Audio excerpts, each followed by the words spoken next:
Hyderabad cyber crime పోలీసులను ఆశ్రయించారు actor Prithvi. గత 2 రోజులుగా వైఎస్ఆర్సీపీ సోషల్ మీడియా వింగ్ తనను మానసికంగా వేధిస్తుందని కుటుంబ సభ్యులతో వచ్చి పోలీసులకు ఫిర్యాదు చేశారు. ఫోన్ కాల్స్, మెసేజ్లతో తనను ఇబ్బంది పెడుతున్నారని చెప్పారు. తన నెంబర్ సోషల్ మీడియా గ్రూపుల్లో ఉంచి 1800 కాల్స్ చేయించారంటూ మండిపడ్డారు.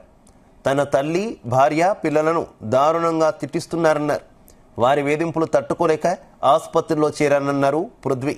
అనిల్ పేరుతో పోస్టులు పెట్టిన వ్యక్తిపై ఆధారాలతో పోలీసులకు ఫిర్యాదు చేస్తానని చెప్పారు.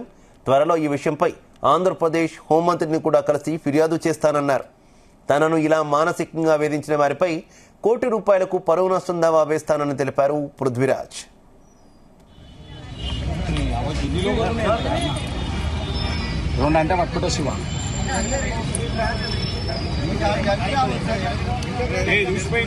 తొమ్మిదవ తారీఖున లైలా ఈవెంట్ లో క్యారెక్టర్ చేశారు సినిమాలో. కమెడియన్స్ కాబట్టి మనం సరదాగా మాట్లాడుకున్నాం. అది ఏ పార్టీని ఉద్దేశించింది కాదు. పార్టీ ఇది మాట్లాడాలంటే పొలిటికల్ వేదికలు సపరేట్ ఉంటాయి. నేను మాట్లాడిన వేదికలు కాదు. చూస్తే చాలా పర్ఫెక్ట్ గా మాట్లాడతాను. దీన్ని వైఎస్ఆర్సీపీ సోషల్ మీడియా సినిమా పక్కన పెడదాం. బూతులు ఇంట్లో వాళ్ళ మీద, చనిపోయిన తల్లి మీద అసహ్యకరమైన సభ్య సమాజం తలదించుకునే విధంగా మాటలు మాట్లాడి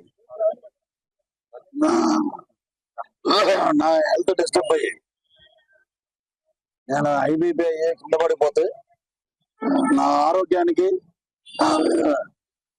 నా వ్యక్తిగత ఇమేజ్ ని మొత్తం డ్యామేజ్ చేశారు. కాబట్టి ₹1 కోటి డెఫర్మేషన్ సూట్ అనిల్ అన్న కూడా మీద వేస్తున్నారండి. జిరాక్స్ ఏదమ్మది. ఒక సినిమా ప్రమోట్ చేయడానికి ఒక కమెడియన్ రకరకాలుగా మాట్లాడతాడు.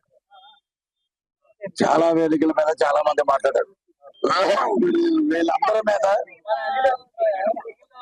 వీళ్ళందరి మీద సైబరాబాద్ లో మేము పెట్టాము కంప్లైంట్. ఇది వీళ్ళ చరిత్ర.